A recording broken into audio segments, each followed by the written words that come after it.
2 მილიონი ადამიანი ერთსა და იმავე წიგნს კითხულობდა და გადაწყვიტა, ერთი ადამიანი შეეძულებინათ. მისი სახელი იყო ანატოლი ბუკრიევი, სოციალთაგან ყველაზე გამორჩეული მაღალმთიანი მთამსვლელი. და იმ წიგნში ეწერა, რომ ის იყო ლაჩარი, რომელმაც თავისი კლიენტები მიატოვა ევერესტის ისტორიაში ყველაზე მომაგრდინებელ ღამეს. ამ წიგნმა 2 მილიონი ეგზემპლარი გაიყიდა, მნიშვნელოვანი ჯილდოები მოიპოვა და დაწერა კაცმა, რომელიც იქ იმყოფებოდა. მხოლოდ ერთი პრობლემა არსებობს. მოგესალმებით უკიდურეს ზღვარზე.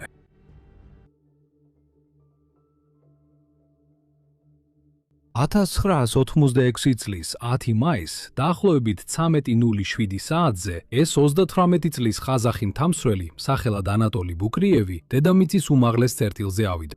მან თავისი ყინულწული თოლში ჩაარჩო და ერთი წამით უბრალოდ იდგა იქ, შიშით უყურებდა იმას, რასაც ხედავდა. და ეს იმიტომ არ იყო, რომ ევერესტის მწვერვალზე იდგა, ამ ვიწრო ყინულისა და კლდის ქედზე, საიდანაც გიგანტური მთები ღრუბლებიდან კბილის ჭხირების მსგავსად ამოდიოდა. ეს იმიტომ იყო, რომ მის ქვემოთ მწვერვალისკენ მიმავალ ქედზე ათეულობით მთამსვლელი ჯერ კიდევ ადიოდა. ათეულობით, მაგრამ უკვე შუადრის 1 საათი იყო გადაცილებული. ანატოლი თვითონაც არატრადიციული მთამსვლელი იყო, მაგრამ თვითონაც იცოდა, რომ ევერესტზე ერთი წესი არსებობს, რომელიც არასდროს უნდა დაარღვიო. თუ დაახლოებით 2 საათამდე მწვერვალზე არ დგახარ, უნდა ჩამოხვიდე უკან. და მიზეზი ის კი არ არის, რომ იქ ზევით ვინმე ბილეთების გამყიდველი ზის, რომელიც ორის მერე მაღაზიას კეტავს. ეს უბრალოდ საღი აზრია. ჰიმალაიებში მზე დაახლოებით საღამოს 6 საათზე ჩადის. და როგორც კი მზე ჩავა, ძალიან სწრაფად ბნელდება. თუ ამ დროზე გვიან მიაღწევთ მწვერვალს, დიდი შანსია, რომ ბანაკში მზის ჩასვამდე უსაფრთხო დაბრუნება ვერ მოასწროთ. და როგორც წარმოიდგენთ, მსოფლიოს ყველაზე მაღალ მთაზე სიბნელეში გაჭედვა ნამდვილად არ არის ის შედეგი, რომელიც ვინმე სურს. მაგრამ ალპინისტები, რომლებსაც ანატოლი ქვემოდან აკვირდებოდა, 1 საათის შემდეგ მწვერვალთან ახლოსაც კი არ იყვნენ. ამ ტემპით, თუ 4 საათისთვის აქ იქნებოდნენ, ძალიან გაუმართლებდათ. მაშ, რატომ აგრძელებდნენ ისინი ცოცვას? ნეტავ რას ფიქრობდნენ ისინი? ისინი მას იმაში არ უხდიდნენ, რომ ამაზე ენერვიულა. ანატოლი Mountain Madness-ის სკოტ ფიშერმა სამთო გიდა დაიყვანა. ის კი ამ ექსპედიციის ერთ-ერთი ორგანიზატორი იყო. მისი სამუშაო იყო დაეხმაროს იმ ექსპედიციის მთამსვლელებს უსაფრთხოდ მიაღწიონ მწვერვალს. და შემდეგი 90 წუთის განმავლობაში ზუსტად ამას აკეთებდა. ის ჩადიოდა ქვემოთ, ხედავდა ერთ ან ორ მთამსვლელს, რომლებიც სერიოზულად იბრძოდნენ მწვერვალზე ასასვლელად, მათთან ერთად ებმებოდა და ფაქტობრივად გზის დარჩენილ ნაწილს მწვერვალამდე თავად აღყავდა ისინი. ის ასევე ეხმარებოდა მათ, რომ თავიანთი ფოტოები გადაეღოთ იქ ზემოთ, რადგან ვინ არ ისურვებდა, რომ მისი სურათი გადაეღოთ მსოფლიოს მწვერვალზე. ეს ყველაფერი ანატოლისთვის საკმაოდ სტანდარტული, გიდის სამუშაო იყო, მაგრამ დღის 2 საათსა და 30 წუთზე 1986 წლის 10 მაისს მან გადაწყვიტა გაეკეთებინა ის, რაც მოგვიანებით ევერესტის ისტორიაში გიდის ერთ-ერთ ყველაზე უპასუხისმგებლო საქციელად ჩაითრებოდა. მან მწვერვალიდან შემობრუნდა და დაშვება დაიწყო. ამას საერთოდ არ ჰქონდა აზრი. ყველა დიდი დასავლური კომერციული ექსპედიცია აქ, ევერესტზე, ადიოდა მარტივი ფილოსოფიით, რომ მთის გიდები თავიანთ კლიენტებთან ერთად რჩებიან მთელ გზაზე, როგორც ასვლისას, ასევე ჩამოსვლისას. ვგულისხმობ, მთელი მიზეზი, რის გამოც ხალხი უზარმაზარ თანხას იხდის იქ ასასვლელად, არის ის, გამოცდილი ადამიანი მათ გვერდით იყოს მუდმივად და გიდებმა ეს კარგად იციან. მაგრამ ანატოლი უბრალოდ არ უნდოდა დაეცადა. ისე რომ არავისთვის არაფერი უთქვამს, დაიწყო ჩამოსვლა ამ წარმოუდგენლად ვიწრო ყინულისა და ქვის ქედზე, რომელიც ევერესტის მწვერვალია. ამ ქედზე ბილიკი ზოგადილას ძლევს არის 2 ფეხის სიგანის. თუ ფეხი დაგიცურდა და მარცხნივ ან მარჯვნივ გადახვედი, 1000-ობით ფუტით ჩამოვარდები. ამ ქედის შუაგულში მხოლოდ ერთი თხელი თოკია გაყვანილი, რომელიც ყინულზეა მიმაგრებული. მთამსვლელები ასვლისას თოკზე ამაგრებენ თავიანთ აღკაზმულობას, რომ დაცემისგან დაიცვან თავი. და ჩვეულებრივ ეს ერთი თოკი ერთხრივ ქუჩას გავს, რადგან ყველა ნელა და მტკივნეულად ადის ზევით. შემდეგ კი საათების შემდეგ იგივე ჯგუფი უკან ჩამოდის. მაგრამ ანატოლი იმ დღეს მოძრაობდა ნაკადის საწინააღმდეგოდ, როგორც თავნება მძღოლი, რომელიც მომაკვდავი ხალხის საცობში საპირისპირო მიმართულებით მიქრის. ამიტომ, ყოველ ჯერზე, როცა ანატოლი ჩამოსვლისას აწყდებოდა ზევით მიმავალ კლიენტს, მას უსაფრთხოების თოკიდან მთლიანად უნდა მოეხსნა თავი, შემოევლო კლიენტისთვის და ისევ მიემაგრებინა თავი თოკზე. ამის განმეორებით შესრულებას უზარმაზარი ფიზიკური ძალისხმევა სჭირდებოდა, ძალისხმევა, რომელიც გულახდილად რომ თქვათ, შეეძლო თავისი გუნდისთვის მწვერვალზე ასვლაში დაეხარჯა.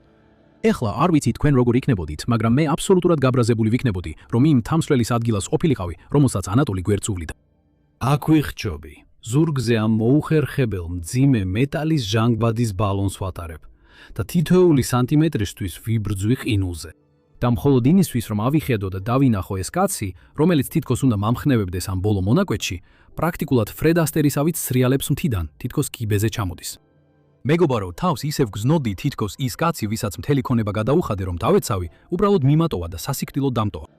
მაგრამ ანატოლი როგორც ჩანს, საერთოდ არ ადარდებდა, როგორ გამოჩნდებოდა ეს ყველაფერი და რადგან მარტო იყო და არავის ეხმარებოდა, წარმოუდგენლად სწრაფად გადაადგილდებოდა.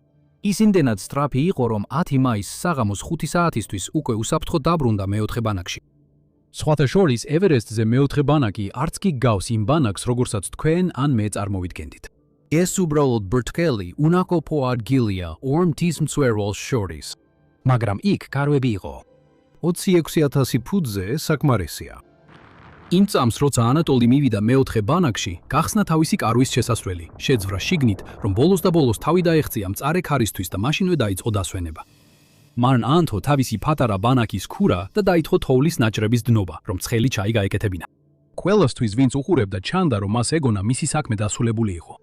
ეხლა მას მხოლოდ უნდა დამჯდარიყო, თბილად ყოფილიყო და დაელოდა, როდის მოახერხებდნენ ექსპედიციის დანარჩენი წევრები, როგორმე მთიდან გზის პოვნას და ბანაკამდე მობარბაცებას. მაგრამ როცა ანატოლი თავის კარავში შედარებით სიჩუმეში იჯდა და პატარა ღუმელის ბზუილს უსმენდა, გარეთ ცა შეიცვალა.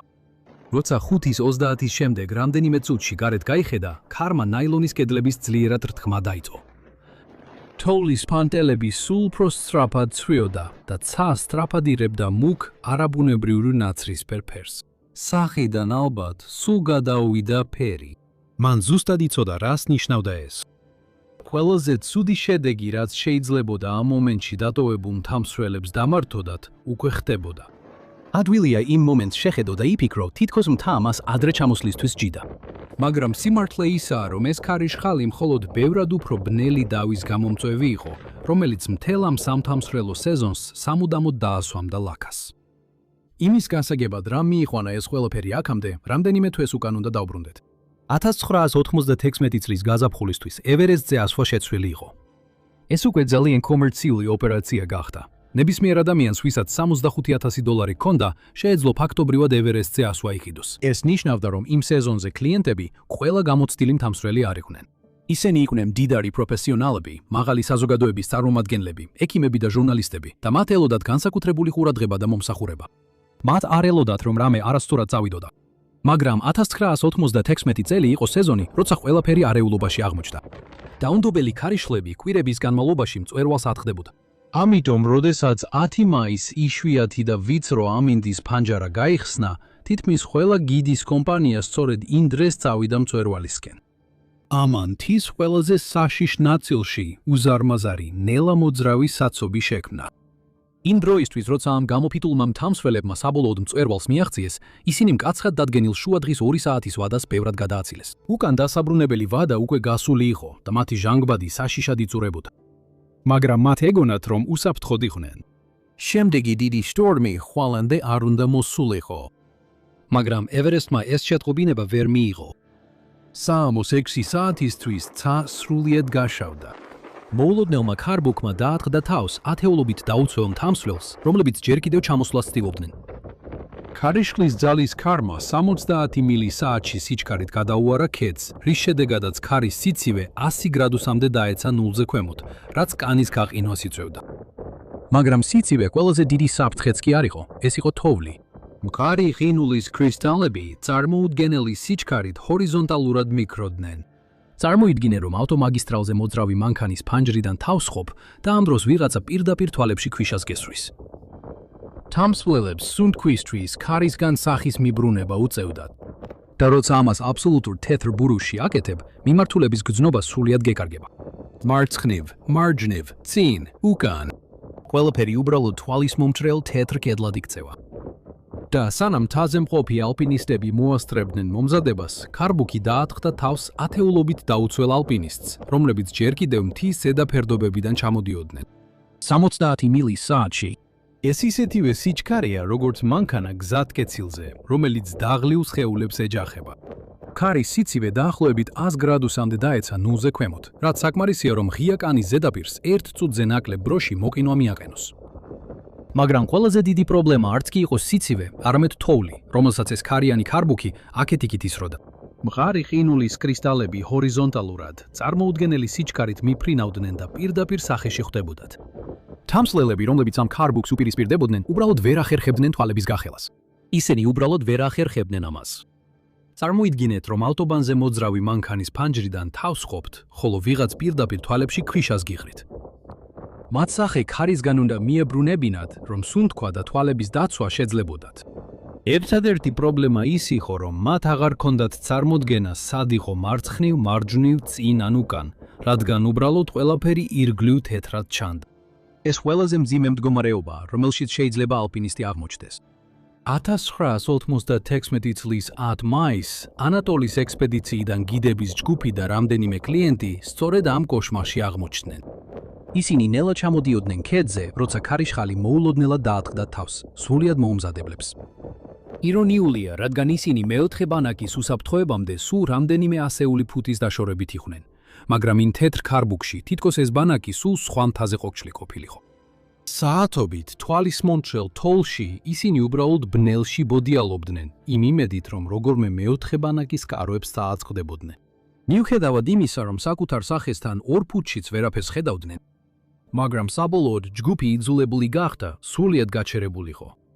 რადგან ქარბუქში ყურებისას მიხვდნენ, რომ პირდაპირ კანგშუნგის ფერდობის კიდესთან მისულიყვნენ. ეს იმ ადგილიდან 1000-ობით ფუტით შორს იყო, საიდანაც ისინი თავდაპირველად დაიწყეს და პირდაპირ მთის კიდეზე. კიდევ ერთი ნაბიჯი არასწორი მიმართულებით და ისინი პირდაპირ მთიდან გადაცივდებოდნენ. ისინი სრულიად გაჩედილები იყვნენ. წინ ვერ მიდიოდნენ, არ იცოდნენ რომელი მიმართულება იყო უკან. და გახსოვდეთ, ქარები ისევ მძვინვარედ ქროდნენ. ამიტომ მათ ერთადერთი გააკეთეს, რაც შეეძლოთ. ისინი ყინულზე დაეცნენ და ერთმანეთზე მჭიდროდ შეჯგუფდნენ. ისინი პირდაპირ ერთმანეთზე აწყობდნენ სხეულებს. სასოწარკვეთილებით ცდილობდნენ გაეზიარებინათ ის მცირედი სითბო, რაც კიდევ ჰქონდათ. მართლა ყველაზე საშინელი და შემზარავი მდგომარეობაა, რაც ადამიანს შეიძლება გამოეცადოს. განსაკუთრებით მაშინ, როცა $10,000 გადაიხადე იმისთვის, რომ გამოცდილი მეგზური იქ ყოფილიყო და მსგავსი რამ არ მომხდარიყო. როდესაც საათები ბნელში გადიოდა, ჟანგბადი სრულად ამოეწურად და სხეული სიცივისგან ნელ-ნელა ითიშებოდა, ზოგიერთი მათგანი ნელ-ნელა ხვდებოდა, რომ ეს შეიძლება დასასრული ყოფილიყო. ისინი ვეღარ იპოვიდნენ გზას უკან. და სწორედ იმ ქარიშხლიდან ქარბუქში მომავალი, როგორც არნოლდი ნანგრევებიდან გამოდის ფილმში ტერმინატორი 2, ანატოლი გამოჩნდა. მან ფიზიკურად გამოათრია 3 კლიენტი იმ არეულობიდან თითქმის 1000 ფუტით უკან, პირდაპირ მეოთხე ბანაკამდე. და ეს 3-ჯერ გააკეთა, 3-ჯერ ქარიშხალში, სრულიად მარტო, ჟანგბადის გარეშე სხვათა შორის. მეორე დილით, როცა მზე ამოვიდა, ანატოლი მარტო, საკუთარი ძალებით, 3 ადამიანის სიცოცხლე გადაარჩინა. ეს დღემდე რჩება ალპინიზმის ისტორიაში ერთ-ერთ უდიდეს ინდივიდუალურ სამაშველო ოპერაციად. მაგრამ იმ ერთმა ქარიშხალმა 8 ადამიანი იმსხვერპლა. და როცა გადარჩენილები ძლივს დაბრუნდნენ ცივილიზაციაში, ნახევად გაკინულები, ზოგს თითები აკლდა, ზოგს ცხვირი, ერთ-ერთმა კი მთელი ხელი დაკარგა.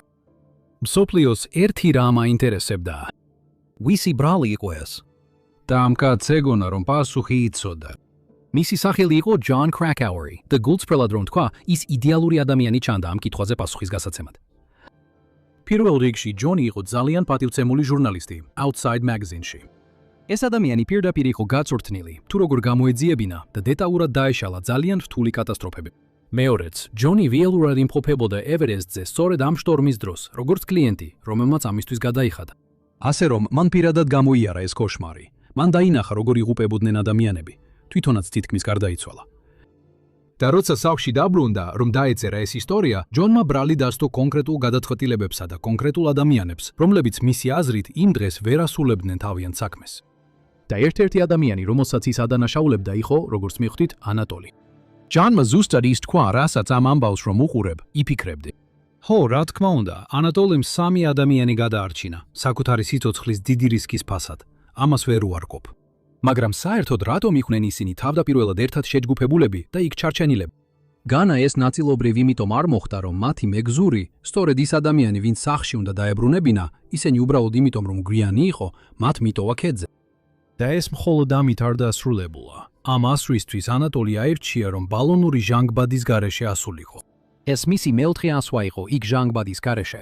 ეს გიჟური მიღწევაა ჩვეულებრივი მთამსვლელისთვის, მაგრამ ანატოლის ამ ექსპედიციაში საკუთარი პირადი მიღწევების გარდა კიდევ უფრო დიდი პასუხისგებლობა ჰქონდა.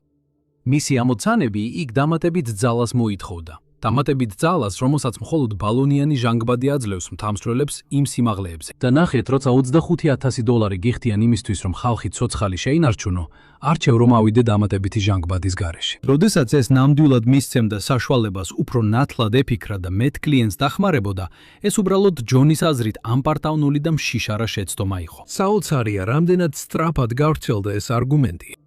ჯანის სტატია იმდენად პოპულარული და ემოციური იყო, რომ მან სწრაფად თავისი გამოცდილება წიგნად აქცია, რომელიც შემდეგ წელს გამოვიდა. მას ერქვა Into Thin Air და ის დღემდე ერთ-ერთი ყველაზე პოპულარული სათავგადასავლო წიგნია, რაც კი ოდესმე დაწერილა. მილიონობით ეგზემპლარი გაიყიდა. ის ათელობით ენობით ენაზე ითარგმნა. მან თითქმის პულიცერის პრემიაც კი მოიგო და უნდა ვიყო გულწრფელი, მიზეზს ვხედავ. ანუ წერა მართლად გამორჩეულია. და მიუხედავად იმისა, რომ ჯონმა შეიძლება ასე არ იგულისხმა, ანატოლი ბუკრიევი ამ წიგნში გადაიქცა ბრწყინვალე, მაგრამ ეგოისტ და მშიშარა გიდად, რომელმაც თავისი კლიენტები ვერ დაიცვა და მხოლოდ იძულებული გახდა გმირის როლი ეთამაშა, რათა საკუთარი შეცდომები გამოესწორებინა. მაგრამ ბესტსელერისა და ნომინაციების ქვეშ წლების განმავლობაში, როცა კლასებში და წიგნის კლუბებში ჯონ კრაკაუერის ვერსიას როგორც ჭეშმარიტებას ისე აღიქვამდნენ, არსებობს დროის ხაზიც, რეალური, წუთი-წუთი აღწერილი ჩანაწერი იმისა, თუ რა გააკეთა ანატოლი ბუკრიევმა იმ ღამით. და როცა მას ბრალდების გვერდით დადებ, რაღაც უცნაური ხდება. ლაჩარი ქრება და რაც რჩება, ბევრად უფრო გავს იმ ერთადერთ კაცს იმ მთაზე, რომელმაც ზუსტად ის გააკეთა, რაც თქვა. მოდი დავბრუნდეთ არა წიგნთან, არამედ თვით მთასთან და იმ საათებთან, სანამ ვინმეს ქარიშხლის მოსვლა საერთოდ ეწოდინებოდა. ეხლა დღის 2:30-ია. შენ დგახარ ბასრი ქედის წვერზე 20-9000 ფუტის სიმაღლეზე და უყურებ ამ უზარმაზარ შემაძრწუნებელ საცობს დაღლილი მთამსვლელებით. შენ უბრალოდ უნდა განაგრძო მოძრაობა, რომ სითბო გამოიმუშაო. დამატებითი ჟანგბადის გარეშე შენი ერთადერთი დაცვა დამბლას მონგრელი სიცივის წინააღმდეგ არის სისწრაფე. შენ მოდიხარ სამშობლოთა მთამსვლელთა ხანგრძლივი ტრადიციიდან, რომლებიც მთის გიდებს დამღმარეებად არ მიიჩნევდნენ. შენ გასწავლეს, რომ ყოველი მთამსვლელი უნდა იყოს დამოუკიდებელი, ხოლო გიდის ნამდვილი საქმეა იყოს ავანგარდი, გაკვალოს ბილიკი, დაამაგროს თოკები და იმოქმედოს როგორც უკანასკნელი დამცავი რგოლი, როცა ყველაფერი ცუდად წავა. 1991 წლისთვის მთელი ეს სისტემა სახელმწიფო დაფინანსებითა და ხელფასით, რომელიც საშუალებას გაძლევდა გევლო მთებში და არ გემუშავა, დაინგრა იმ ქვეყანასთან ერთად, რომელმაც ის შექმნა. მაგრამ მაინც აგრძელებდნენ მთებზე ასვლას, რადგან იმ დროისთვის ეს უკვე აღარ იყო კარიერა. ეს იყო ერთადერთი რამ, რაც მართლა გინდოდა გაგეკეთებინა ცხოვრებაში. იყო თვეები, როცა საჭმლის ყიდვაც კი არ შეგეძლო. სხვა კაცების აღჭურვილობას ის ესხებდი, რადგან საკუთარი ვერ იყიდე. და მაინც 10-ჯერ დედამიწის 14 უმაღლეს ლესნთიდან ერთ-ერთზე დგებოდი ბალონური ჟანგბადის გარეშე. ასე რომ, როცა ამ სეზონზე Scott Fisherton გიდად მუშაობაზე დათანხმდი, არ გაგიკეთებია თავი იმად, ვინც არ ხარ. პირდაპირ უთხარი, ან სუფთად ადიხარ, ან საერთოდ არ ადიხარ. და სკოტმა, კაცმა, რომელმაც ზუსტად იცოდა, როგორი მთამსვლელი აიყვანა, დათანხმდა, რომ თუ ჯგუფი ჩამორჩებოდა, თუ ზემოთ საქმეები გართულდებოდა, სწრაფად ჩამოხვიდოთ. აიგებდი ჟანგბადს და მარაგებს და მზად იქნებოდი ისევ ამოსასვლელად, თუ ვინმეს გამოყვანა დასჭირდებოდა. ასე რომ 2:30-ზე, როცა ის საცობი ჯერ კიდევ ნელა მიიწევდა იმ წვერვალისკენ, რომელსაც იცოდი, რომ ზოგიერთი მათგანი ვერასდროს მიაღწევდა, შენ იღებ გადაწყვეტილებას. ბრუნდები და იწყებ დაშვებას, მარტო, სწრაფად, ზუსტად ისე, როგორც სკოტს დაფირდი. შენ ხარ ანატოლი ბუკრიევი და წარმოდგენაც არ გაქვს, რამდენად დიდი დავის საგანი გახდება ეს გადაწყვეტილება. ყველაფერი რაც იცი, ისაა, რომ საღამოს 5:30 საათისთვის. შენი კარვის გარეთ ცა ისეთ ფერს იღებს, როგორცაც ასე ადრე არ უნდა იღებდეს და შინაგანად გრძნობ, რომ ჩაი შეიძლება მოიცადოს. კარავიდან გამოდიხარ მანამდე, სანამ ქარი ბოლომდე ამოვარდებოდა. ჟანგბადი უკვე გადაგიდია მხარზე, ვინც პირველად დასჭირდება. 30 ფუტიც არ გაქვს გავლილი, რომ თეთრი ბურუსი ყველაფერს თანთქავს. სახესთან ხელები აღარ ჩანს, არც თოკი, არც ქედი, არც ხორის გზას გაიგნებდი. ეხლა წინ წასვლა სიმამაცე არ არის. ეს უბრალოდ სწრაფი გზაა, რომ კიდევ ერთი ადამიანი გახდე, რომელსაც ეს მთა მოკლავს. ამიტომ ქარში უკან ბრუნდები, ცდილობ ქურთუგი გაიხადო და კარავში დაბრუნდე. შემდეგ საათობით ტკივილში ელოდები, იცოდი რომ იქ ზემოთ ადამიანები გაჭედილები არიან, მაგრამ არაფრის გაკეთება შეგიძლია მათი გადასარჩენად. შენნაირი კაცისთვის ეს შეიძლება მთელი ღამის ყველაზე რთული ნაწილი იყოს. საღამოს 7-იც გადის, მერე 8-ს. შემდეგ, ცოტა ცხრის შემდეგ ფიგურები ქარბუქიდან გამოჩნდებიან. ნახევრად გატინულები, ძლივ დგანან ფეხზე, მაგრამ ლაპარაკობენ. და პანიკაში გეუბნებიან, რომ ჯგუფის დანარჩენი წევრები ჯერ კიდევ იქ არიან. კლდის პირას გაჭედილები, ყველაფერი ეწურებათ. კარავში მიდიხარ, ეძებ ვინმეს, ვინც მზად იქნება ისევ დაბრუნდეს იმ ქარიშხალში. არავინ არის. მეტი ჟანგბადი იღებ და მარტო მიდიხარ. ამჯერად უკვე მიმართულებასაც დაახლოებით გრძნობ. ენდობი შენს მეხსიერებას იმ გზაზე, რომელიც რამდენიმე საათის წინ დრისით გაიარა. პოულობ მათ. სამივე გამოკავს, თითოეულს ცალ-ცალკე, ქარიშხალში, რომელიც წამითაც არწყდება. იმ დროისთვის, როცა ცა გათენებას იწყებს და ნაცრის პერდება, შენ უკვე სამივეჯერ ყველაფერი გაირე, რაც შეგეძლო. იქ უნდა გაჩერდე. ყველა გაგიგებდა თუ იქ გაჩერდებოდი, მაგრამ შენ არ ჩერდები. იმიტომ რომ სადღაც შენს ზემოთ, ისევ იმ მთაზე, არის სკოტი, კაცი რომელმაც დაგიქირავა. ბანაკში ამბავი ვრცელდება, რომ ის ვერ ჩამოვიდა ქედიდან, რომ ის ისევ სამხრეთ მწვერვალთან ახლოსაა და ვერავინ მისულა მასთან. მეორე დილით, ფეხებით, რომლებმაც წინა ღამით უკვე 3 უცნობი ჩამოიყვანეს მთიდან, ისევ ადიხარ ზევით. მას დაახლოებით იმ ადგილას პოულობ, სადაც ამბობდნენ, რომ იქნებოდა და როგორც კი დაინახავ, უკვე იცი ყველაფერი. მისი ხელები მოკენვისგან განადგურებული აქვს. მისი თითები გამკრივებული აქვს და ისეა მოკეცილი, თითქოს რაღაც ეჭირა, მაგრამ ხელში არაფერი აქვს. მისი სახე ოდნავ ცისკენაა მიბრუნებული, თვალები ნახევრად გახელილი, უკვე დაფარულია თოვლით, რომელიც არასდროს შეწყვეტილა. შენ მაინც მის გვერდით დაიხრები, მის სახელს ეძახი, მიუხედავად იმისა, რომ შენს შიგნით რაღაც უკვე ხვდება, რომ პასუხი აღარ იქნება. 15 წელი მთაზე ცოცვამ გასწავლა, როგორ გამოიყურება მკვდარი სხეული ამ ფერდობზე. Scott Fisher, ადამიანი, რომელმაც მოგცა შანსი, რომ საარსებო შემოსავალი გქონოდა, როცა აკეთებდი შენს საყვარელ საქმეს ამ სამყაროში, აღარ არის.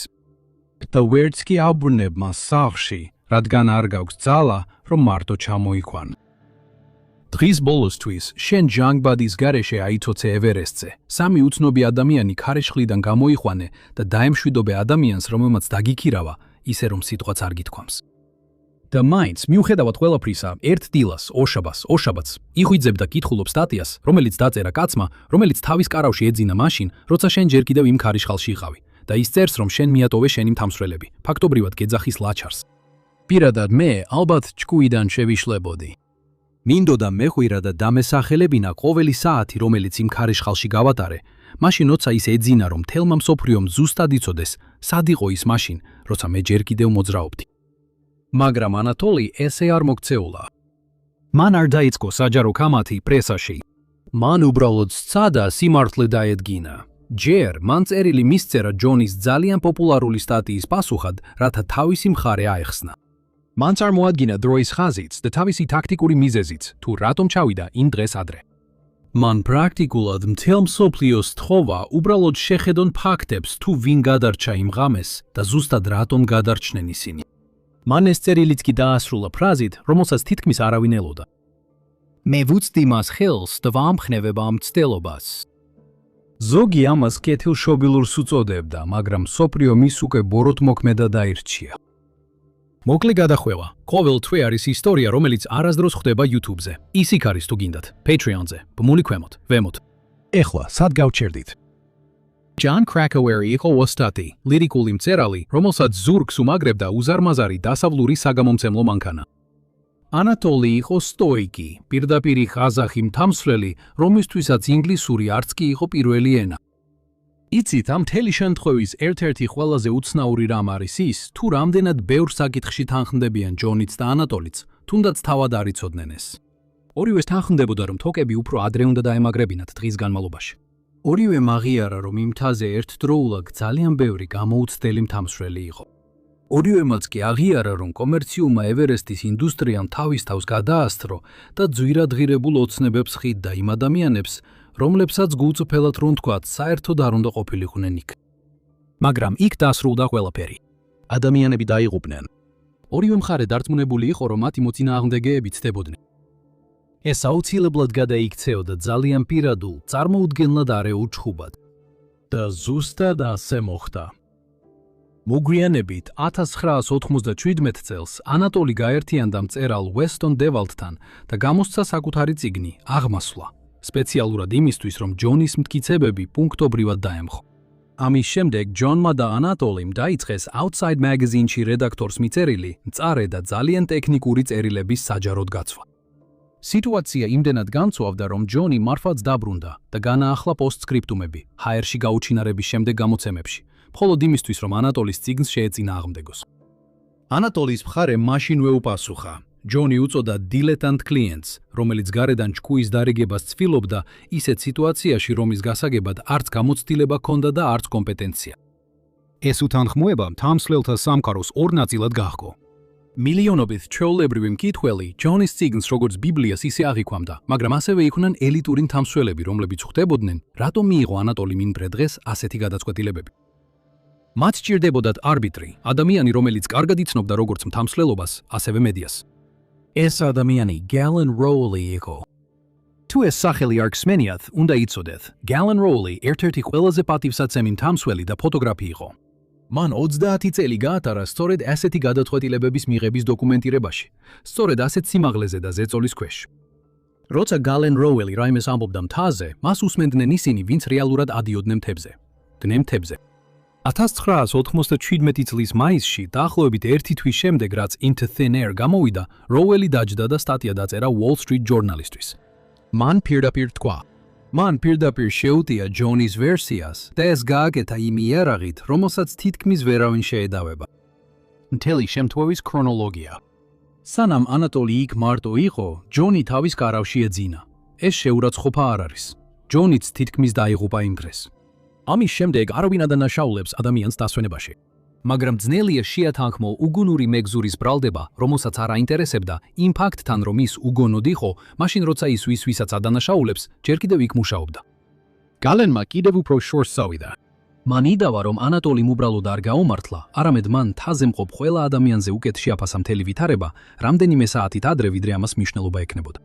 მან შეამჩნია, რომ იქ კიდევ 5 გიდი იყო, რომლებიც დაშვებას გაუმკლავდებოდნენ. მან იზრუნა იმაზე, რომ ჩამოსულიყო დასვენებებული, დანაკრებული და მზადყოფნაში, სპეციალურად იმ შემთხვევაში, თუ რამე არასწორად წავიდოდა. მისი ზუსტი სიტყვები იყო: ანატოლის გმირობა, შემთხვევითობა არ ყოფილა. და შემდეგ ის ადამიანები, ვინც ანატოლი მართლაც გამოიყვანა იმ ქარიშხლიდან, აღარ ჩუმდებოდნენ. სენდი ჰილ პიტმენი, სამი კლიენტიდან ერთ-ერთი, ვინც ბუკრიევმა საკუთარი ხელებით გამოიყვანა იმ ქარიშხლიდან, ინტერვიუში აღწერა 2 ადამიანი, რომლებმაც იმ ღამეს მისი სიცოცხლე გადაარჩინეს და ანატოლი ერთ-ერთი იყო. მისთვის ის იყო ისეთი ადამიანი, როგორად ყოფნასაც ფილმებში სუპერგმირები მხოლოდ თამაშობენ. რადგან რომ იმ ღამეს ერთი რამ მაინც სხვანაირად გაეკეთებინა, ერთი ნაბიჯი სხვაგან გადაედგა. ის ნამდვილად ფიქრობდა, რომ საერთოდ ვერ გადარჩებოდა და ამ ამბავს ვერ მოყვებოდა.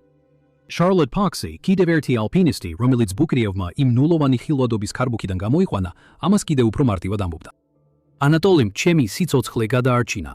1997 წლის დეკემბრისთვის ალპინიზმის სამყარომ საკმარისი მტკიცებულება ნახა. ამერიკის ალპინისტთა კლუბმა, რომელიც შეერთებულ შტატებში ყველაზე პატივსაცემი ალპინისტური ინსტიტუტია, ანატოლი ბუკრიევს დევიდ ა. სოულსის მემორიალური ჯილდო გადასცა. ეს კლუბის მიერ მამაცობისთვის მინიჭებული უმაღლესი პატივია. ის სპეციალურად იმ ალპინისტებისთვის არსებობს, ვინც მთაში სხვისი სიცოცხლის გადასარჩენად საკუთარ თავს საფრთხეში აგდებს. იმ 16 წლის განმავლობაში, რაც ეს ჯილდო არსებობდა, ის მხოლოდ რამდენიმე შემთხვევაში იყო მინიჭებული. კაცი, რომელსაც მსოფლიო უპასუხისმგებლოდ და ეგოისტურად მიიჩნევდა, ამერიკის ალპინისტთა კლუბის წინაშე იდგა და მის უმაღლეს ჯილდოს ირებდა, სწორედ იმ ქმედებებისთვის, რისთვისაც წიგნში გააკრიტიკეს. მან გაიმარჯვა. ისე საჯარო და სრულად გაიმარჯვა, როგორც კი კაცს მის მდგომარეობაში შეეძლო, მაგრამ ერთი პრობლემა იყო. სამი კვირის შემდეგ, რაც ამერიკულმა ალპინისტთა კლუბმა მას თავისი უმაღლესი ჯილდო გადასცა, ანატოლი უკვე ნეპალში, ანაპურნას სახელით ცნობილ მთაზე დაბრუნდა. ეს არ არის დედამიწაზე ყველაზე მაღალი ადგილი, მაგრამ თავისებურად კიდევ უფრო საშიშია. ანატოლი ცდილობდა რაღაცას, რაც გულწრფელად რომ ვთქვათ, თითქმის შეუძლებლად ჟღერს, ზამთარში სამხრეთ კედელზე ასვლას. თუ გინდა გაიგო, რატო იყო ეს აბსოლუტურად სიგიჟე, ნახე ეს ვიდეო. როგორც არ უნდა იყოს, ის იტალიელ თამსვლელ სიმონე მოროსთან და ყაზახ ოპერატორ დმიტრი სობოლევთან ერთად იყო მზად ამ თასს შეჭიდებოდა. 9 თვით ადრე ანატოლიმ სიზმარი ნახა. ის ზვავში იყო, არ იცოდა რომელ მთაზე ხდებოდა ეს. როცა მის ახლობლებს ამის შესახებ გაიგეს და უთხრეს, ფრთხილად ყოფილიყო. იქნებ გეგმები შეეცვალა, ანატოლიმ უპასუხა, ჩემთვის უკვე ძალიან გვიანია სხვა გზის ასარჩევად. ეს თითქოს გამომწვევად ჟრერს, მაგრამ იქნებ უნდა მოусმინა, რადგან დაახლოებით 12 საათზე. 1997 წლის 25 დეკემბერს სამი მამაკაცი ვიწრო კულუარში თოკებს ამაგრებდა. ზღვის დონიდან დაახლოებით 19,000 ფუტის სიმაღლეზე, როცა ანაპურნას დასავლეთ კედლიდან უზარმაზარი თოვლის ფენა მოულოდნელად მოწყდა და პირდაპირ მათ ზემოთ. ზვავმა ისინი მთიდან გადაჩეხა. სიმონე მორო მოახერხა თავის ამოთხრა, მიუხედავად იმისა, რომ ხელები მყესებამდე ჰქონდა გახეული. ის გადარჩა. ანატოლი და დმიტრი სამწუხაროდ ესეთი იღბლიანები არ იყვნენ. ზვავმა ისინი 1000-ობით ტონა გაყინული მოძრავი ნამსხვრევების ქვეშ დამარხა. სვავის ქაოსში ისინი წამში გაუჩინარდნენ. და აი ესე ევერესტის ისტორიაში ყველაზე საშინელი ღამის გმირი, რომელსაც ყველა ლაჩარს ეძახდა, გაქრა. ანატოლის ტრაგედია მკისიერი იყო, რადგან ის ამას ვერასდროს წარმოიდგენდა. მაგრამ რა ხდება მაშინ, როცა წინასწარ ხედავ, რომ ტრაგედია გიახლოვდება? როცა შენი ერთადერთი წესი გაფრთხილებს, არასდროს გარისკო ამ მთაზე ასვლა, რადგან შედეგები იცი, მაგრამ მაინც აკეთებ ამას. ნახე შემდეგი ვიდეო, რომ ნახო რა ხდება.